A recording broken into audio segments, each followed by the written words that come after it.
To be जो primary auxiliary है इसका प्रयोग कहाँ होता है, इसके बारे में मैं आपको आज बता रहा हूँ। आइए देखते हैं कि इसका प्रयोग कहाँ होता है। जो टू बी प्राइमरी ऑक्सिलरी है इसका प्रयोग, पहली जो अवस्था है, इसकी जो पहली कंडीशन है इसके यूज होने की, वो है कि इसका प्रयोग पहचान बताने वाले वाक्यों में, स्थान बताने वाले वाक्यों में, अवस्था का बोध कराने वाले और गुण का बोध कराने वाले वाक्यों में होता है। अब ये जब प्रेजेंट टेंस में यूज होता है तो इसका रूप होता है इज, एम या आर। जब पास्ट टेंस में यूज होता है तो इसका रूप होता है वाज या वर।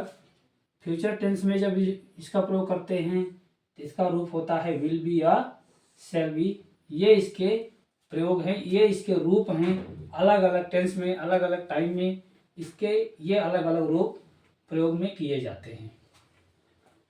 अब ये बताते क्या हैं, ये फिर से सुन लीजिए। ये बताते हैं किसी की पहचान, किसी लोकेशन अर्थात अवस्था, स्थान और अवस्था, कंडीशन, फीलिंग या गुण, क्वालिटी को बताने के लिए इनका प्रयोग किया जाता है। पहली बात, इसकी संरचना जब प्रेजेंट में होती है, जब प्रेजेंट में सेंटेंस होता है तो इसकी जो स्ट्रक्चर होता है सेंटेंस का, ये होता है सब्जेक्ट।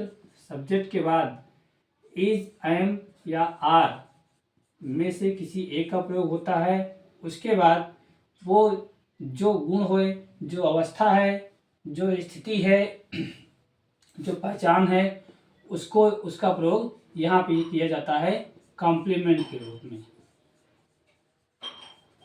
कॉम्प्लीमेंट अर्थात पूरक बोलते हैं। अब पूरक क्या होता है, कॉम्प्लीमेंट क्या होता है, इसको जान लीजिए। कॉम्प्लीमेंट मतलब होता है जो कंप्लीट करने वाला, जो किसी भाव को, अर्थ को, अधूरेपन को पूरा करने का काम करे, वो होता है कॉम्प्लीमेंट। अब आइए देखते हैं ये बता कैसे रहा है। जैसे कहा गया कि रोहन एक अध्यापक है।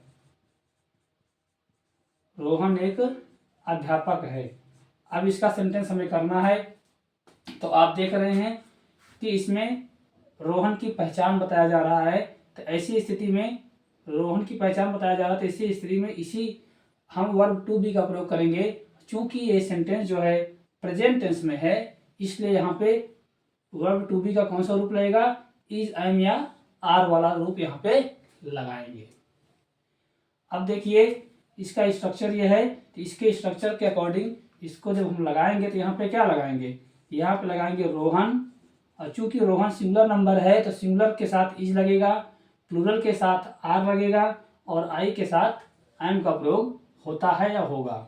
तो रोहन के साथ लगेगा रोहन इज ए टीचर। इसका सेंटेंस हो जाएगा रोहन इज ए टीचर।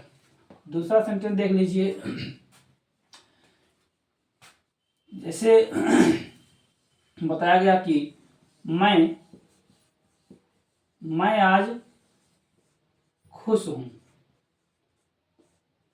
मैं आज खुश हूं, ये जो है फीलिंग बता रहा है, गुण बता रहा है। तो इसमें क्या होगा, गुण का बता रहा है, कंडीशन बता रहा है, या क्या कहते हैं अवस्था बता रहा है।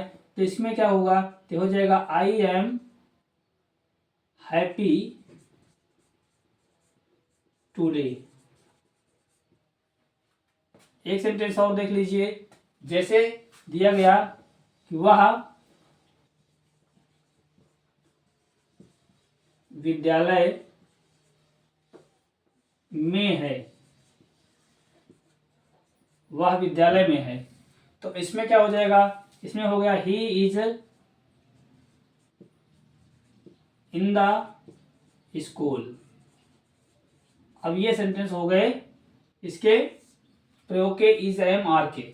इसी प्रकार अगर सेंटेंस पास्ट टेंस में होगा तो क्या होगा, तब हम यहाँ पे लगा देंगे वाज वर का प्रयोग करेंगे। अगर फ्यूचर में होगा तो विल बी या शैल बी का प्रयोग हम यहाँ पे करेंगे। एक सेंटेंस हम पास्ट का और फ्यूचर का भी देख लेते हैं।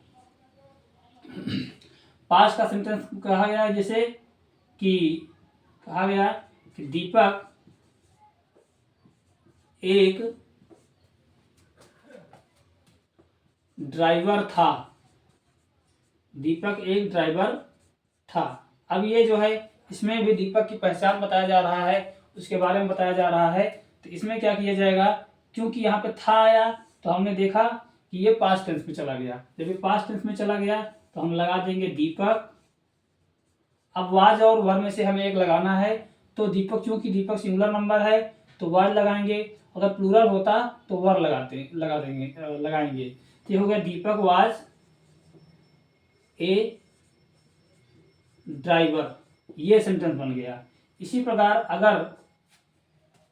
अगर सेंटेंस फ्यूचर टेंस में होता तो क्या करेंगे, जैसे लिखा गया सेंटेंस आया कि वह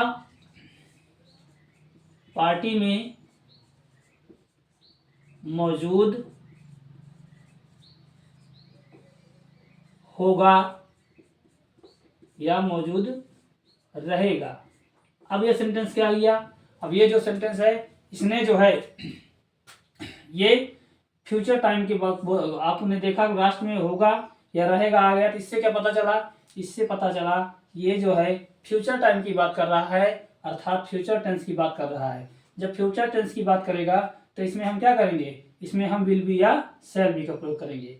अब बात आती है कब विल बी का प्रयोग करेंगे, कब शैल बी का प्रयोग करेंगे। तो जो विल बी है और जो शैल बी है ये जो है प्रयोग कहाँ होता है, विल बी का यूज जो होगा वो सेकंड पर्सन और थर्ड पर्सन का सब्जेक्ट होगा तब होगा। जैसे कि इसमें आ गया आपका ही आ गया, ही, सी, इट, दे, या किसी का नाम आ गया जैसे राम, मोहन, ये सब कुछ भी आ गया तो ये थर्ड पर्सन में सेकंड पर्सन और थर्ड पर्सन वाले में आएगा, क्योंकि राम, मोहन ये सब क्या हो जाएगा थर्ड पर्सन में आएगा। और सेकंड पर्सन का होता है यू जो है सेकंड पर्सन को होगा। अब अगर फर्स्ट पर्सन का सब्जेक्ट होगा तो शैल बी का यूज होगा, और फर्स्ट पर्सन का सब्जेक्ट में आपको लगाना है ये होता है आई और वी, ये होते हैं फर्स्ट पर्सन। तो शैल बी होगा कब, जब आई और वी आएगा अर्थात फर्स्ट पर्सन का सब्जेक्ट होगा।